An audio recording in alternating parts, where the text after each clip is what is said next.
This is my happy dance. Welcome into the family room. There's Chris. Hello. Hello. Paris. Hi. Ask you to start anything else. Hi, Angela. Yay! Angela made it. Yay! That's my happy dance. Thank you. Happy dance, pre-Friday dance, whatever you want to call it. right? Definitely We're pre-Friday. so excited to have everyone with us today. And we're going to jump right into introductions. We have an amazing group of people who have joined to help with the conversation. And I want to welcome Angela Gorham, who serves as Center Director for Sheltering Arms Cobb. We also have Krista Payne, who serves as a developmental neurobehaviorist. We have Terrace Ross, who serves as the VP for Policy and Advocacy at Leadership for Educational Equality, also known as LEE. So we're excited to have this team together today, right? Welcome, ladies. Thank you. Thank you. How are you? How's everybody? Hey. Great. And so we want to hear more about your role. Those are just great titles. And we want to hear more about what you do. So I'll start in order. Angela, tell us a little bit more about your role with Sheltering Arms and just give us a fun fact. I'm so excited. So excited. I am a Center Director for Sheltering Arms in Marietta, Georgia. We have just 7 classrooms. I started out as a teacher many years ago, went into curriculum. Now I'm a director and a new grandma. I'm just happy, and I'm just truly an advocate for Rollins Center for Language and Literacy. It's awesome. Thank you so much, Angela, for being with us today. And so I'll go next. Krista Payne, please tell us a little bit more about yourself and your role. Oh, great. Well, first and foremost, I am mom to an adorable, sassy 7-year-old who keeps me on my toes and, wouldn't have it any other way. I am at the Rollins Center as the Director of Public Health, where I get to flex my passion for early brain development and make sure that everyone, all families, all parents, all nurses now and hospital staff and educators know the importance of relationships in building their children's brains and setting them on the right path to learning, a lifetime of learning. So I'm so excited to be here. Thank you, Crystal. Awesome. Thank you, Krista, for being with us. And last but certainly not least, Terrace, tell us a little bit more about your role. Will do. Thank you for having me, and a quick congratulations to Angela on her new title as grandma or G-mom or whatever cute name they're going to be calling you. Thank you for having me. I'm Terrace Ross, and like Krista, I am the mom of a 7-year-old feisty, smart young man named Jackson. And so I'll be, sharing just my perspective as a parent. I am, as Crystal said, the Vice President of Policy and Advocacy at Leadership for Educational Equity. It is LEE is what we call it, is a national nonprofit. We're supporting about 45,000 former teachers who are all advancing equity, whether through policy advocacy, community organizing, or elected leadership paths. So we are equipping them for the impact that they want to have and changing this world into the world as it should be. And a fun fact about me is I am an identical twin. I'm married to an identical twin. We have the same birthday, and my son's due date. So me and my husband have the same birthday. Our due date for our baby 7 years ago, Jackson, was our birthday. And I went into December 30th. I went into labor, but 24 hours later, he missed the cutoff by about 3 minutes after midnight. So he is a New Year's Eve baby, emergency C-section, 9 pounds, 3 ounces. So that's the story. Wow. That's my fun fact. Speaking of which, and I'll share just really quickly, again, I am Crystal Gibson. I serve as a Birth to 5 facilitator for the Rollins Center for Language and Literacy at the Atlanta Speech School. I'm so excited to be here today and serve as your moderator. But we all talked about special people in our family. I have a special person too, named Jackson. He's a fur baby though. And so let's show a quick picture of our family, and we invite our participants, if you want to drop us a picture or tell us a little bit about your little ones at home, we love to hear it. Here's our babies. They're all there. Oh, look at Jackson. So they're our reason why, right? I promise. Yes, well, let's jump into the conversations today. Like we said, today is all about relationships, and it's about how those relationships impact or affect our children's learning development in the pandemic, but also beyond the pandemic, right? And so we really want to dive into that topic today. But before we do, I have a quick icebreaker question for the team, okay? So we know, I'm channeling Sophia from Golden Girls. Anybody else watch Golden Girls besides me? Okay. So Sophia used to say this line. She would say, picture it, Sicily, 19 whatever. She would give her day, 18 whatever. And so I'm going to say, picture it, America, February 2020, before we had to shelter in place.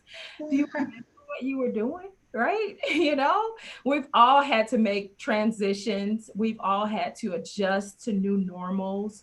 And not only have we had to adjust as adults to new normals, our children have had to adjust as well. And so we want to think about that, reflect on that, even as we're going through our conversation today. But I invite you to just share really quickly your proudest moment from your recent home learning experiences. Your proudest moment. I know we could share a lot of challenges, right? But what's one of the proudest moments that you had with all of the sheltering in place and learning from home? Tell us about that. Well, I'll go first. As a center director, I was invited to all of the Zoom meetings and class dojos, and I got a chance to watch so many. And so many of the teachers were still using the strategies, even though they were not in the presence of children, only by videos. And the children were so happy to see their teachers, first of all. And then the language they was pushing in was awesome. I said, oh, so they're really using the strategies, and it was wonderful. Awesome. Awesome. Children are resilient, you know, and it's amazing how they will adapt if they have a strong support system or again, those positive relationships around them. So it's so good to hear that. Thank you for sharing that, Angela. Tell us about what comes to mind is in the beginning of shelter in place, my son and I worked out a routine where we would take a walk, usually before we got school started, sometimes at lunchtime, because that was back when it wasn't so sweltering hot, and we could do it in the mid-afternoon. And we would just had a great time walking. One time my husband got to have that experience of taking him for a walk. And he's like, okay, yeah, let's go for a walk with Grayson. And Grayson gets out there. He says, okay, so what are we going to talk about? You were supposed to have a conversation. And it just kind of caught my husband off guard. So just knowing that, okay, I was doing a great job. My husband is too, but that Grayson picked up on it and just felt like this was a normal thing that we do. Absolutely. Absolutely. I love it. Thank you for sharing that, Krista. Terrace, do you have any proud moments that you want to share? The thing that came immediate to mind for me was just figuring out a schedule that would work for us. And that really, you know, took into account that your point that our son was dealing with a new normal. And so not to be too rigid, but to give him some structure, adding the walk, as Krista mentioned. And we had a similar situation where someone else went on a walk with them and it didn't go as well. But just figuring out a schedule and a system that worked for us, because my husband and I often felt like we were tagging each other into like a WWE wrestling match, you know, like it's your turn, it's my turn. And so just getting some kind of, you know, new normal that was somewhat structured was a relief. I think kids like to know what to expect. And so I found that to be a proud moment. Absolutely. Proud moment indeed. Proud moment indeed. Thank you for sharing. And again, for our participants, if you want to share your quick moments that you're proud of, please feel free to do that in the chat box. We would love to hear it and read it even after our stream. We appreciate that. And so what I want to do now is shift to kind of some takeaways, some things that we hope to cover in our discussions today. And so with that in mind, we want to look at how do early experiences help shape the development of our children's brains and their language skills. We want to take a look at that. We also want to look at how we create equitable learning opportunities that are supported by culturally responsive relationships. And I know those are some big words. That's okay. We're going to break it down in our conversations today, so stay tuned. And then we want to look at what are the pandemic-proof strategies. Again, these are tried and true. What are the pandemic-proof strategies families and educators can use to build responsive interactions to support early development and just lifelong learning in general? And then how can families and early educators partner together, because we're all in this together, right, to meet the needs of our children?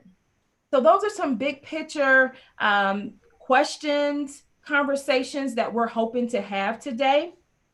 Does anybody want to add to that or share, ask anything as we go? Okay. So if not, you know what? Got to make it fun, right? So I'm going to start our conversations with a little game. And so this is where we need the audience's participation.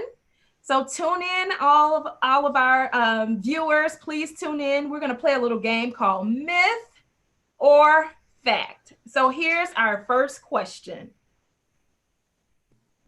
Talking with a baby all the time will spoil them because it means constantly showering them with praise. I'll read it again. Time to think about that. Talking with a baby all the time will spoil them because it means constantly just showering them with praise. Is that a myth or fact? Drop it in the chat box. Drop it in the chat box. You want to see what you think on that.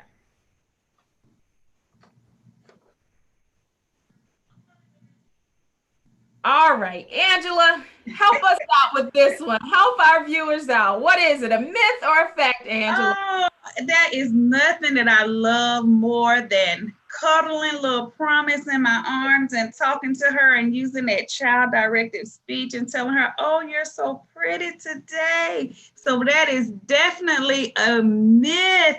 It does not spoil them. It creates that relationship and bond that they need. They need to be held. They need to hear your language all the time. It's not going to spoil them. It's actually going to make them better at listening to you and listening to other people as they get older. Mm-hmm. Even when you get to your 4-year-olds and 5-year-olds, even your 17-year-olds, they still need to hear you talk to them as well.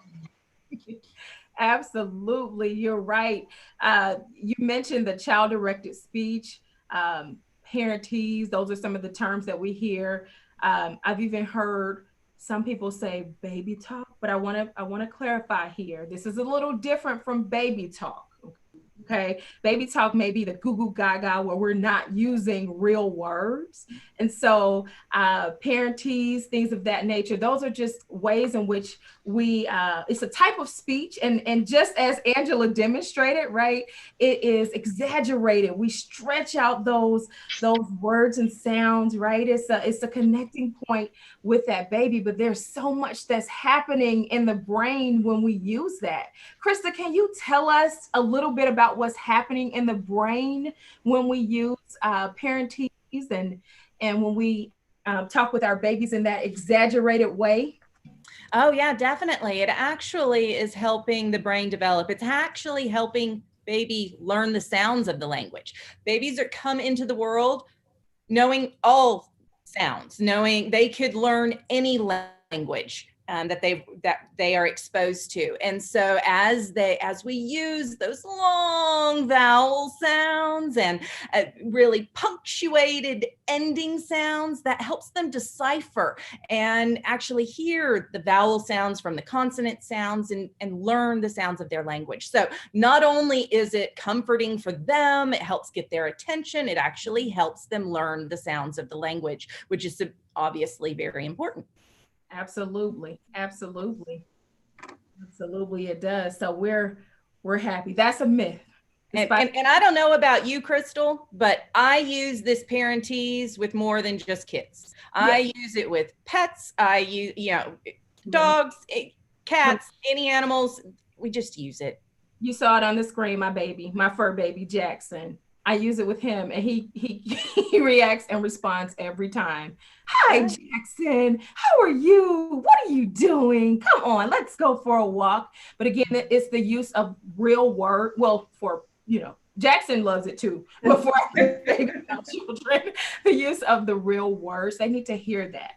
So much is happening in the brain. 80 to 85% of that brain growth and development is happening in the first 3 years of life. And they need to hear those real words and sounds to help with future learning. So you're absolutely right, Kristen. I use it all the time with Jackson, family members, whomever. It is natural, right?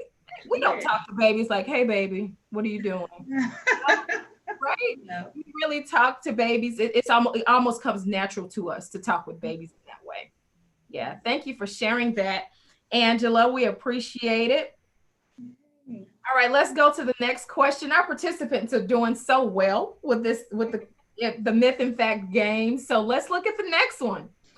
This says, research shows that the best early predictor of a child's academic success is the quality and the quantity, type of words and number of words that they hear in the first 3 years of life.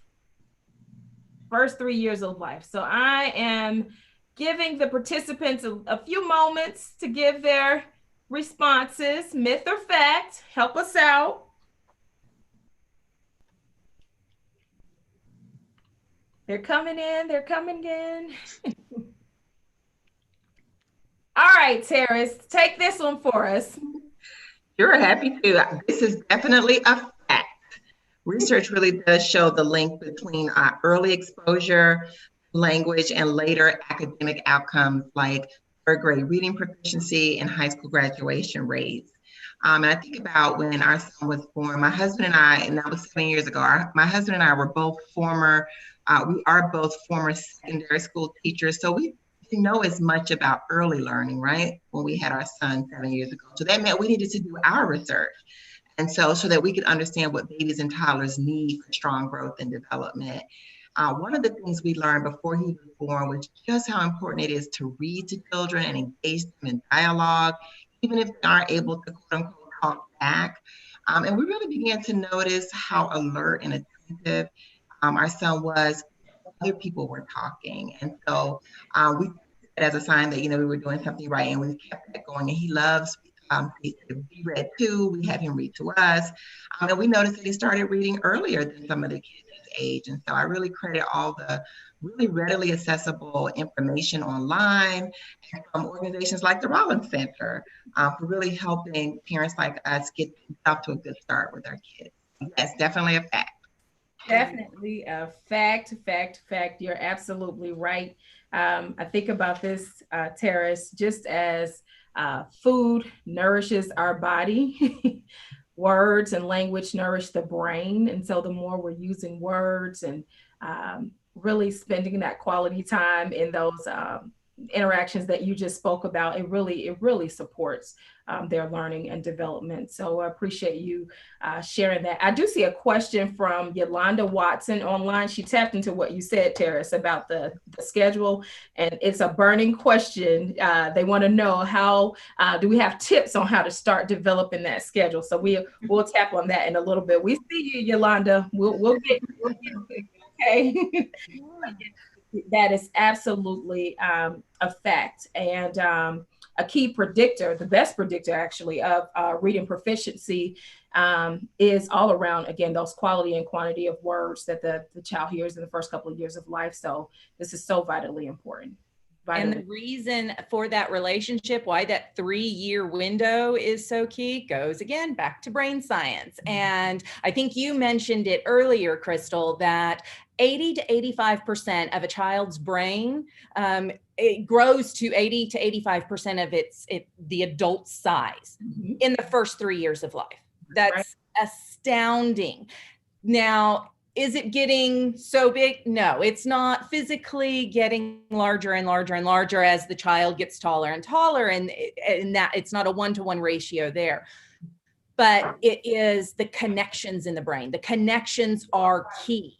Neuroscience has this neurons that fire together, wire together, and they need to wire together in order to form the brain structures and architecture that support all learning and all of our behavior. Our brain coordinates our behavior. It coordinates me using my hands. It coordinates our speech. It coordinates our learning. And if we don't have that strong foundation in place, then it will be difficult for children to learn in the future. And your relationships, the talking with them, the back and forth with them, the serve and return, the language nutrition that you provide their brains is actually helping build their brains.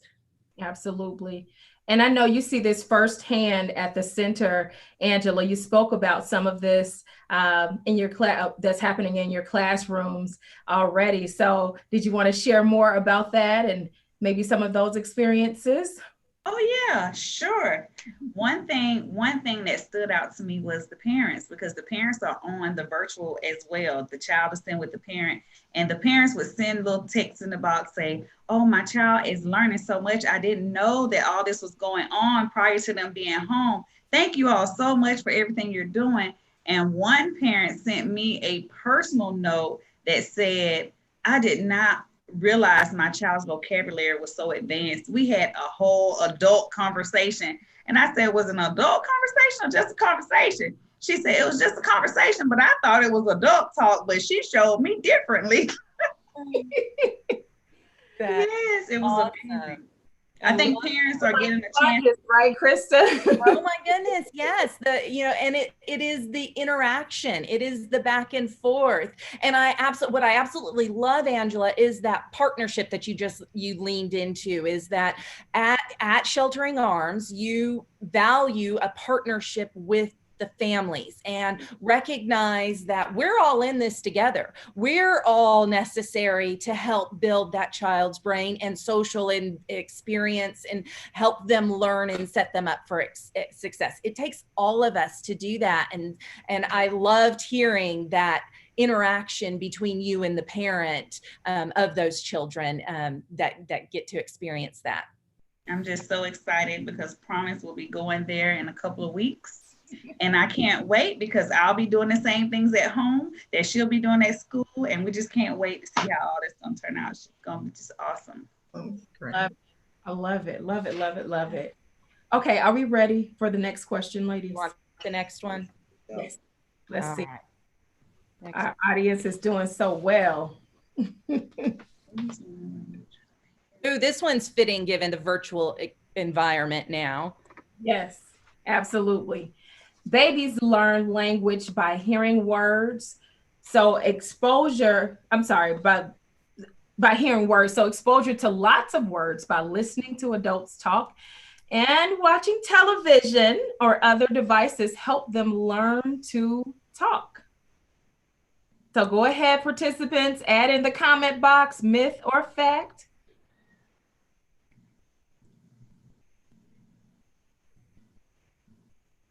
And I like what you said, Krista. This is key and critical even now that we're, again, adapting to new normals, right?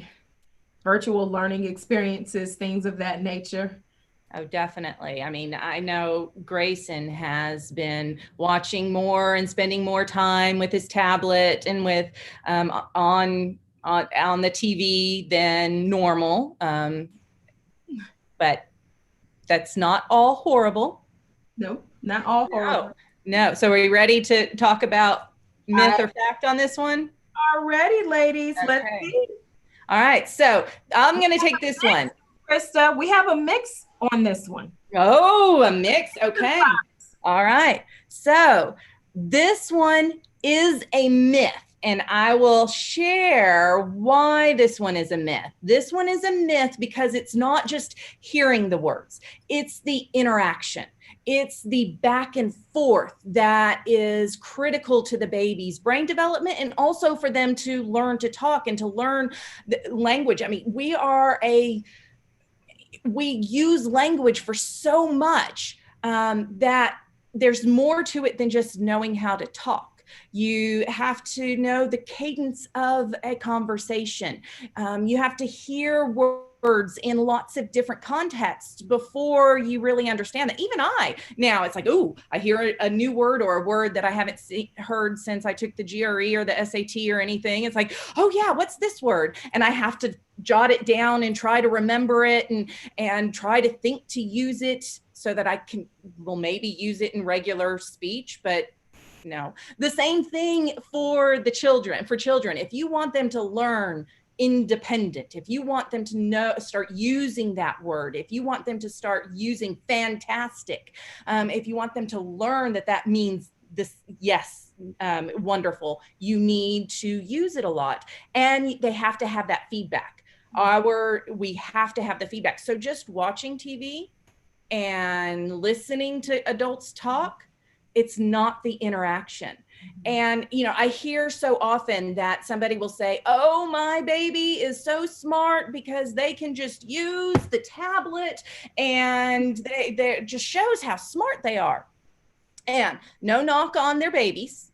Their babies are supremely smart, I'm sure, but I think it has a little bit more to do with the user ability, how intuitive the tablet is, than it has to do with your baby's intelligence. There are lots of other markers that tell you that your baby is working beautifully and doing what it needs to do. And the fact that it can hold the tablet tells you more than if it can work the tablet or watch the tablet. Sure. And technology is great, but like you said, it's a tool. Nothing can replace human interaction. Nothing at all. And you can use the tablet. I'm not saying don't use the tablet, don't use the TV. You can use it as a tool, like you would a book, as something that you can engage in the child with. It's not, but sitting the child in those early years, that first few years, not the best to help them learn language. Yeah. Wow. Awesome. And we appreciate our participants for sharing their feedback in the chat about the questions. We wanted to get the questions going with that little game. And so, ladies, I want to go back to something that Angela and Krista said a moment ago, like, how do we cultivate those relationships, us working together to ensure that our children have those needs met that we were just speaking about? How will our centers and our parents at home come together? We like to call it, here's one of those fancy terms again, the ecosystem, like all of the pieces and parts of that child's environment coming together, working together to help support their needs. Like, how do we cultivate those relationships? Well, we start first with communication. We have to be open to talking to our parents about what the children are doing and what the parents are doing with the children so that we can work together. I'm only as good as the parent at home. So they teach me so much, and I try to impart some things into them so we can work together. And once we get that understanding about it's for the benefit of the child, then we have made the first common ground, the child. We both want what's best for the child. So all that I can do and all that they can do, and we put it together, is only best for the child. The first thing is communication and getting on the same playing board. All right. Yeah, and using those drop off and pickup times. I mean, that's when I dropped my son off, I wanted to know what they were going to be doing that day. I wanted to, touch make a touch point with the teacher as well as the center directors. Same with pickup, like, okay, what did he do? And what can we talk about? How can we carry that on, kind of pass that conversational baton along, to, just like you would introduce a new friend, give them something to talk about. Yeah. From school to home and home to school, right? It goes both ways, correct? And so, Terrace, you talked about this earlier, and I want to hear from both Terrace and Angela on this one about those schedules, right? I know Sheltering Arms has great schedules and just ways in which we, again, support our children.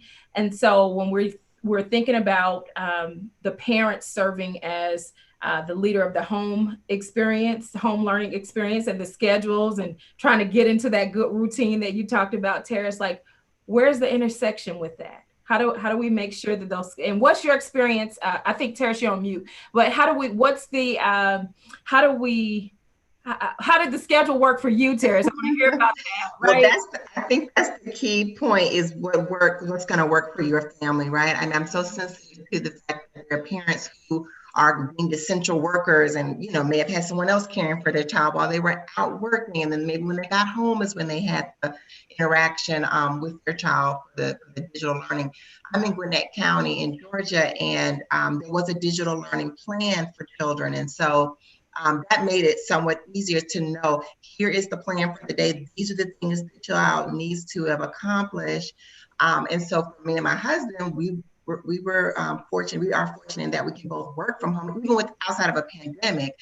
And so we have that part of our routine together. But what's best for Jackson? And for Jackson, doing his reading, math, and writing in the morning with me serve both my needs and his needs, meaning I like way more structure than my husband needs. And so we gave him the specials. And so they did the specials after lunch, and they could do it whenever. But for me, I needed Jackson, and he likes structure. He likes structure.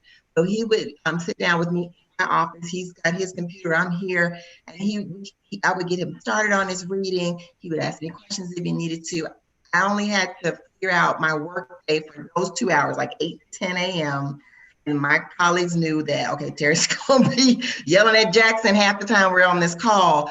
But then at 10 o'clock, he was doing some self-directed things.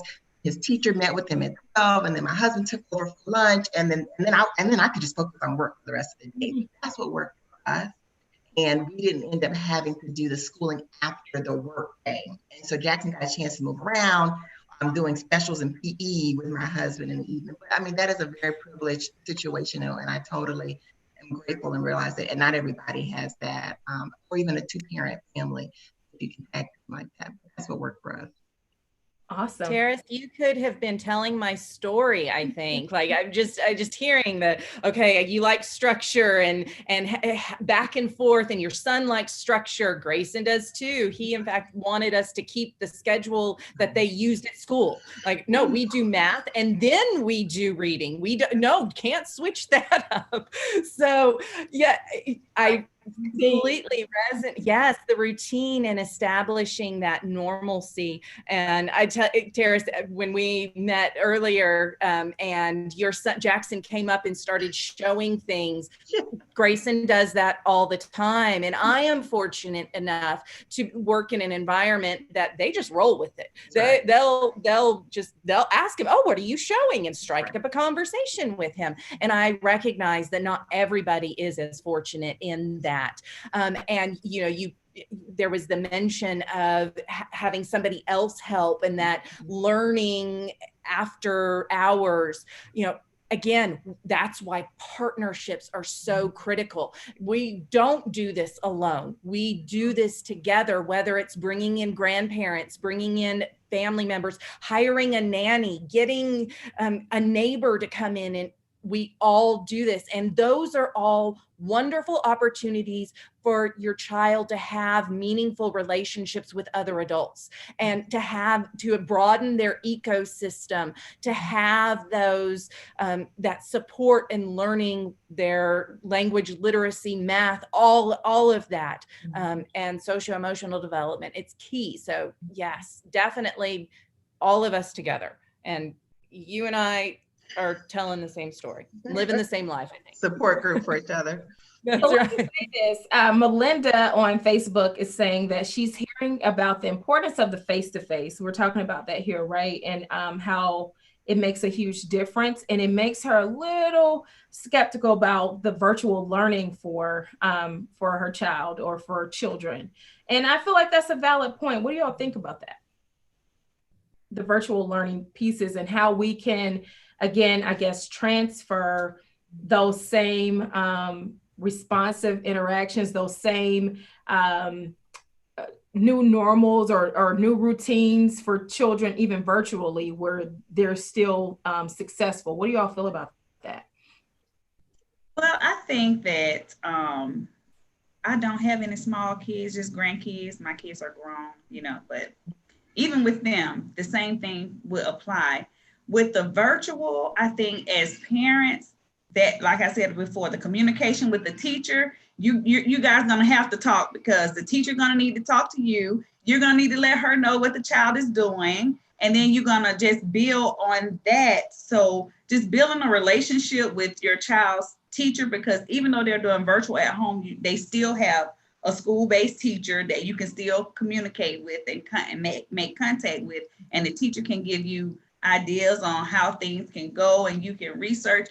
So making sure you have that open line with your virtual partner, which is the child's teachers, because you're still going to be the child's teacher at school, but you're the virtual teacher at home. So you get to spend all that time and get all those relationships and have all that camaraderie with your child and just love on them and praise them and build that relationship. I think that is a huge part of the virtual part that I'm loving, because I do have a huge family and we're all throughout Georgia, New York, Florida. And that's the same things that they're talking about. When they call me on the phone, they're saying, you know what?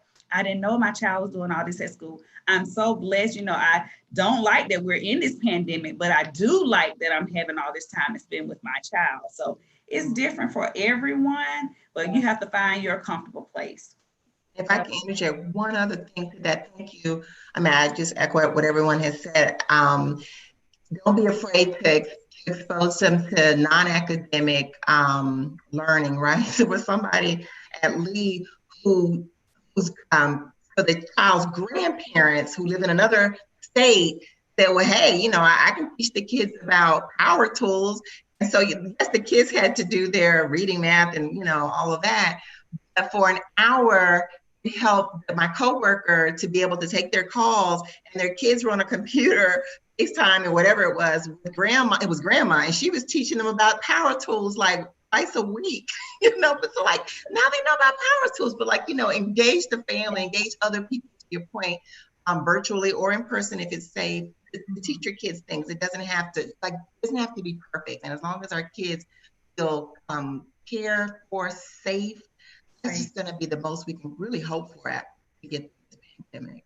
Oh yeah. So yes, again, Terrace, it's that safety. And that's why the relationships are so key. And this is where technology is a wonderful thing, because it does allow us to connect, even though we can't be face to face. So it's more about the back and forth and less about having somebody in person, though having somebody in person is awesome and probably best case scenario, we do what we can. And I think, going off of what Angela and Terrace both said, it's the relationship that you have with the teacher, with your family, that helps to bring that to life, where yes, the child is sitting and this is the assignment, very young, in preschool, pre-K, even before that, in infants and toddlers, they're not sitting in front of a tablet or a screen and saying, okay, now I need to do this. They haven't learned to read yet. We're building those foundational skills. And so that's where, by talking, reading, singing, playing, all of that with your child is them learning. That's the learning that we're talking about early on. And although you may get the ideas from virtual experiences, something the teacher assigned, even a preschool teacher may have assigned, you're doing it with your child. And so, Angela, thank you for lifting up the idea of interact with your teacher, ask the teacher to guide you if you're struggling with something on how to engage your child on something. There is a time and a place for go do this. And now it's time to let's explore together. It's the exploration time. Mm-hmm. Absolutely. And I bet that Angela can tell us some things that they'll still learn even with the power tools. You probably can relate that to some of the what are you, core concepts or core competencies at the center, right? So even with the power tool, it can be fun. That's what learning should be anyway, right? Fun. Yes. They're learning and they don't even know that they're learning. They're learning, they're pushing in language, they're understanding concepts, they're understanding physics. They're without really understanding physics. They're getting the concepts, they're exploring their world. And that is what this early time is all about. Right. And you as a parent, I have loved being able to explore with them again, and with my son again on some of these things, and learn again about Sacagawea. Oh yeah, Sacagawea. Not that I forgot about Sacagawea, but I didn't know all that he's been learning about it, or I forgot it. So it's a great opportunity to connect. Absolutely. Absolutely. I love it. I can't believe how quickly our time has gone by, but I want to tap on this question really quickly as well. How do we create or how do we have equitable learning opportunities that are formed and supported by culturally responsive relationships? How do we make sure that it's equitable across the board? What do we do about that? We're thinking about ensuring that all of our children have what they need and have the supportive relationships around them. What does that look like? What does that mean to you? It makes me think of, I would imagine that Angela and Krista both have experience with this, but just from the parent perspective, it just makes me think about parent voice and the importance of parent voice. You don't have to have a college degree to advocate on behalf of your child. And so we all come from a different culture. The house you grew up in is different, not like anybody else's house. So that's, something that you want, the relationships with teachers, you want your center director or the teacher that your child has, even in the pandemic virtually, to know what matters to you, what the needs are of your child. So advocating on behalf of your child is so important. I think this mutual respect that teacher or center and parents should have as they approach the education of, the early education and language development of children is so crucial. I want to begin from a point of view where I assume the center and the staff have my child's best interests at heart. They know I do. And so we assume that, then let's start from there and ask for what we need. As we have those difficult conversations, sometimes we have to negotiate or compromise. I guess I'm just a proponent of parents using their voice and not feeling intimidated. Yes, we respect our educators, and they deserve way more respect than they're getting right now in so many places. But your voice is important, and you know what's best in a lot of ways for your child. So advocate. Advocate. I love that. That taps into Debbie's question on Facebook just a little bit, and maybe we could take it further. She wanted to know how do parents specifically develop a relationship with their children's teacher, especially now with virtual learning. And I feel like you tapped on it a bit, Terrace, but does anyone want to maybe expound upon that a little bit more? Well, for us, our teachers are reaching out every day to, even though we have reopened, we still have a lot of kids that are virtual. Parents are not comfortable yet with them coming. So they're still doing virtual activities, and they're reaching out to parents individually every day or every other day, because some of the classes are big. So they have to, have their time, because they have their kids at home that they have to do virtual learning with as well. So they're reaching out to the parents to have that individual conversation, not in a whole group, just that individual conversation with that one parent to let them know that you are special. And I hear your concerns and I hear what's going on. It's about you and your child right now. And the same thing, parents do the same thing. Make sure you have that time to speak with the teacher, just the teacher, not anyone else, so you all can get on the same page and build that relationship with each other. The teacher has to respect you as the teacher now, because you are the teacher. You're at home with the child. So just making sure that you all talk to each other, have an understanding of what's going on, set realistic expectations for the child. So you're not going to have a 5th grader and the teacher is wanting them to do some 12th grade work. And as a parent, you're not going to have a 3-year-old and trying to have them read the Color Purple novel. So you're going to have realistic expectations and have that mutual respect and understanding of each other's points. I love it. I could not agree more. It is not, really it's going back to one of the things that we tell parents when we're talking in Talk With Me Baby, which is focused all around empowering and empowering parents to be their child's conversational partner. One of the things we lead with is, you are your baby's first and best teacher. You are the one. And so but when you send them to school, you're inviting somebody else into their space. You're entrusting that.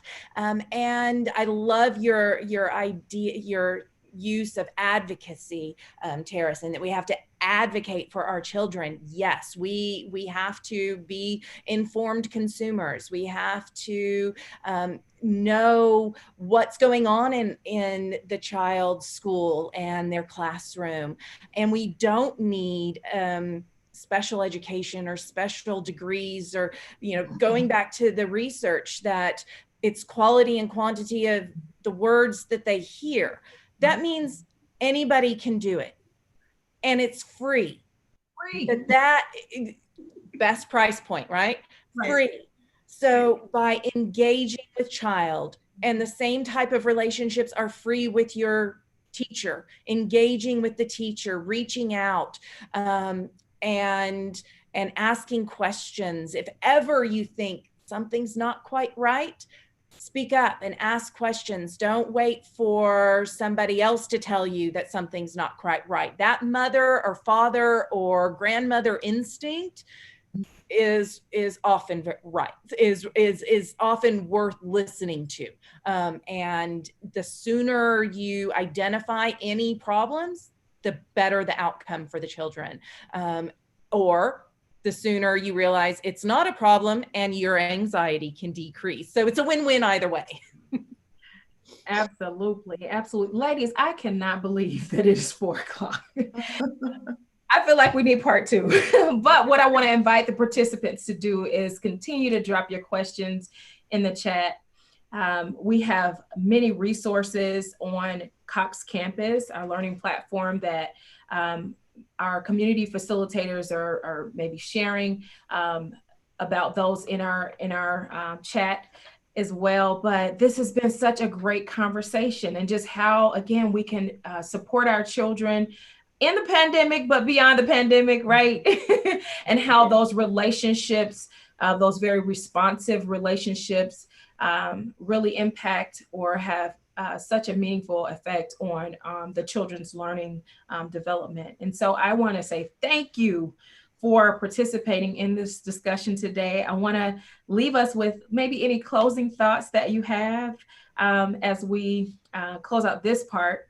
And again, we'll go back and look at the chat and still respond to questions as they come, but we want to just end with any closing thoughts, and anybody can pick this one up. Oh, and I will say, Terrace, you had a fun question to come in.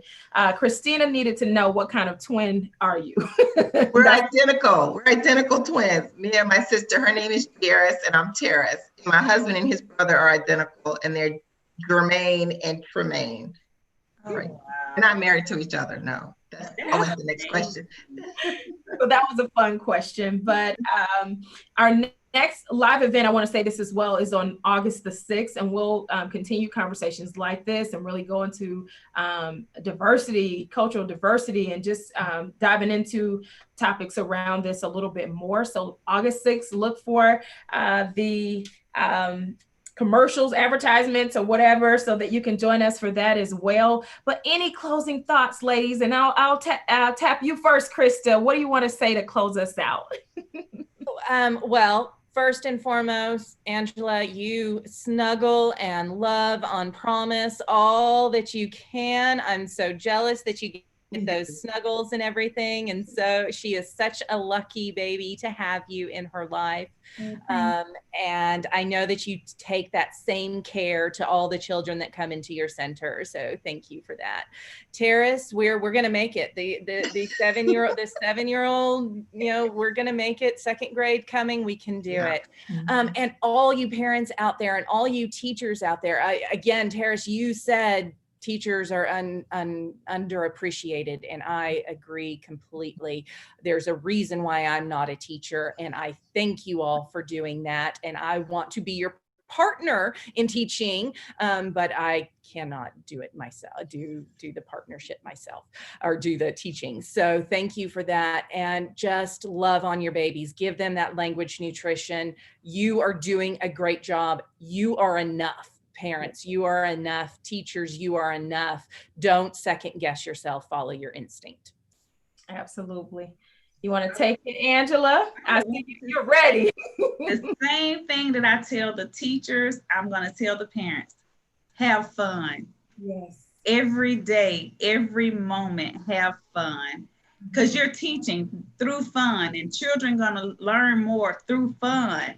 Have fun, make it fun every day, and you just will be amazed at the outcomes. Awesome. Terrace, take it away. It both took the words right out of my mouth, and I was just going to say, love on everyone. We just don't know what's promised, but hug your babies closer. Know that you are enough. That was really the thing that I wanted to express, that you don't need a lot of fancy things. There's a lot of free information. And you have a lot of support and people like Angela. I'm Angela at your child center. I'm someone just like her. Help you and partner with you with your children. And so, and just thank you for having me. We're all in it together. Virtual hug, ladies. It's so good to chat with you in the family room. Thank you for joining us on today's Cox Campus live stream. We appreciate you being here. We'll see you on August the 6th.